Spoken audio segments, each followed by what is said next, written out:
राम राम दोस्तों ताजा खबरों के अनुसार इस समय नेपाल और चीन के बीच टेंशन बहुत ज्यादा हो चुकी है और इसका सबसे बड़ा कारण है BRI।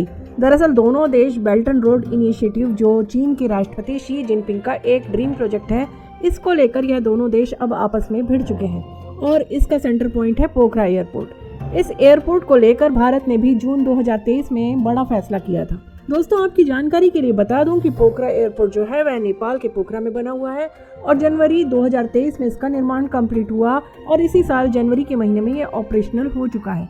नेपाल ने इसे बहुत बड़े एम्बिशन के साथ बनाया है क्योंकि उसके अनुसार पोखरा के आसपास टूरिज्म की बहुत ज्यादा संभावना है, लेकिन वहां तक पहुंच पाना बहुत ज्यादा मुश्किल है।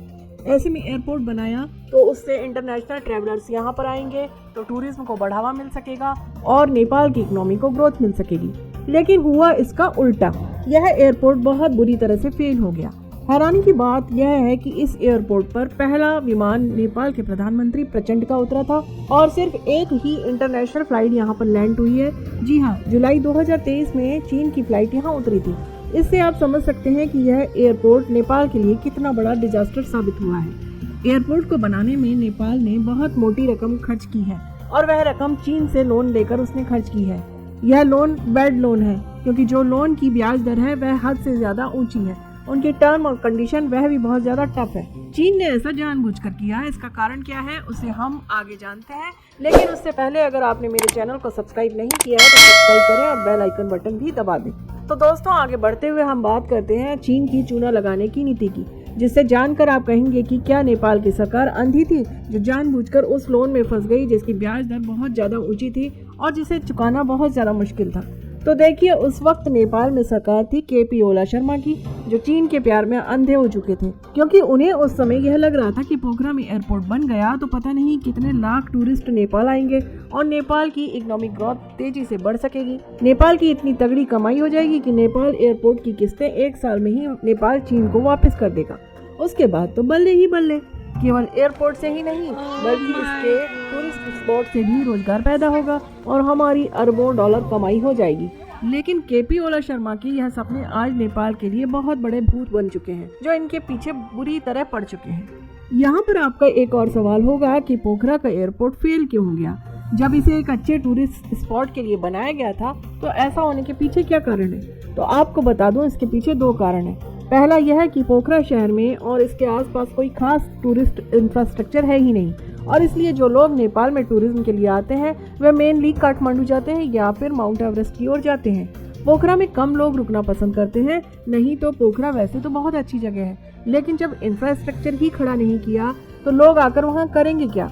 दूसरी बड़ी बात है, लोग अगर वहाँ आना भी चाहते हैं तो आ नहीं सकते क्योंकि यहाँ पर ज्यादातर इंटरनेशनल फ्लाइट लैंड ही नहीं हो सकती। इसका कारण है भारत। दरअसल आपको याद होगा, अभी मई के महीने में ही नेपाल के प्रधानमंत्री पुष्प दहल कमल भारत आए थे और उन्होंने PM मोदी से दरखास्त की थी कि हमारा नया एयरपोर्ट पोखरा बनकर खड़ा हो गया है, इसलिए भारत उसे अपना एयर स्पेस उपयोग करने की इजाजत दे। वहाँ इंटरनेशनल फ्लाइट नहीं आ रही है क्योंकि उसे इजाजत नहीं मिल रही है।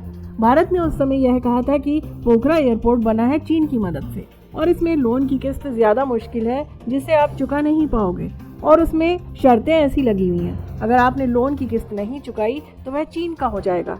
ऐसे में चीन भविष्य में इसका इस्तेमाल भारत में जासूसी के लिए करेगा और इसलिए हम अपना एयर स्पेस नहीं देंगे। हाँ, काठमांडू एयरपोर्ट या नेपाल के किसी और एयरपोर्ट पर आपको जितनी भी फ्लाइट लैंड करवानी है उसके लिए हम एयर स्पेस दे सकते हैं, उसके लिए पूरी छूट है, लेकिन पोखरा एयरपोर्ट के लिए हम यह छूट नहीं दे सकते और यही कारण है पोखरा एयरपोर्ट की बर्बादी का। क्योंकि आप देखेंगे, नेपाल का जो भारत की तरफ का हिस्सा है वहाँ पर बिल्कुल फ्लैट लैंड है, वहाँ कोई पहाड़ नहीं होने से भारतीय एयर स्पेस का इस्तेमाल करके इंटरनेशनल फ्लाइट आसानी से आ जा सकती है। लेकिन दूसरी तरफ चीन का हिस्सा और चीन की तरफ हिमालय की बड़ी बड़ी चोटियाँ खड़ी हैं जिनके ऊपर से आना बहुत ज़्यादा मुश्किल और महंगा है क्योंकि ऐसा करने में बहुत ज़्यादा फ्यूल इस्तेमाल होता है। इसके साथ ही फ्लाइट को बहुत ज़्यादा ऊंचाई पर जाकर फिर बहुत ज़्यादा नीचे आना पड़ता है, इसलिए ज्यादातर एयरलाइन उस रूट को प्रेफर नहीं करती। अब जब भारत ने अपना फैसला पोखरा एयरपोर्ट के लिए नेपाल को सुनाया तो नेपाल के प्रधानमंत्री अपनी टीम के साथ बैरंग अपने देश लौट गए और वहां नेपाल की मीडिया ने उनके फॉरेन सेक्रेटरी और फॉरेन मिनिस्टर से सवाल किए कि भारत कह रहा है कि पोखरा एयरपोर्ट BRI का हिस्सा है और हम अगर लोन नहीं चुका पाए तो क्या यह एयरपोर्ट चीन के हवाले हो जाएगा? तो इस पर नेपाल की फॉरेन मिनिस्ट्री को यह जवाब देना पड़ा कि जो पोखरा एयरपोर्ट है वह चीन के BRI का हिस्सा नहीं है, वह सेपरेट प्रोजेक्ट है और वह कभी भी चीन का हिस्सा नहीं बनेगा। लेकिन नेपाल सरकार को चीन ने यहीं पर बड़ा झटका दे दिया। नेपाल में चीन की जो एम्बेसी है उन्होंने प्रेस नोट रिलीज करके यह स्पष्ट तौर पर कह दिया कि नेपाल की सरकार झूठ बोल रही है और पोखरा एयरपोर्ट BRI का हिस्सा है। इससे नेपाल के अंदर कोहराम मच गया, क्योंकि इन्हें अब लग रहा है कि जैसे कि एक टाइम पर चीन ने श्रीलंका के साथ किया है, श्रीलंका की जमीन चीन के हाथों चली गई थी, अब नेपाल के साथ भी वही होने जा रहा है।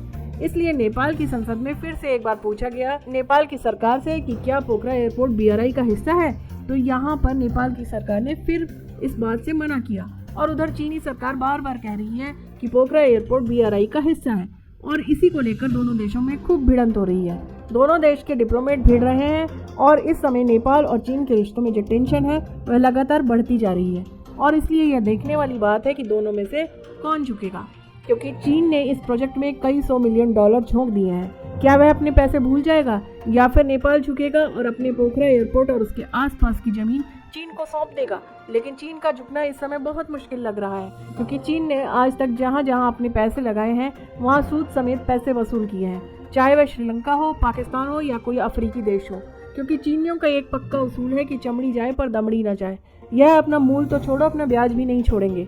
पाकिस्तान को लोन दिए हुए 6 साल हो चुके हैं, उस पर चीन ब्याज पर ब्याज ले रहा है। चीन ने 1 रुपए का भी डिस्काउंट पाकिस्तान को नहीं दिया, तो नेपाल क्या चीज़ है। वहीं अगर भारत के स्टैंड की बात करें तो भारत इस समय वेट एंड वॉच की स्थिति में है। तो दोस्तों, इस पूरे मुद्दे पर आपका क्या मानना है, कमेंट करके जरूर बताइएगा। वीडियो के अंत तक बने रहने के लिए बहुत बहुत धन्यवाद। वीडियो को शेयर कीजिए, सब्सक्राइब कीजिए और मेरे अगले वीडियो आने तक राम राम दोस्तों।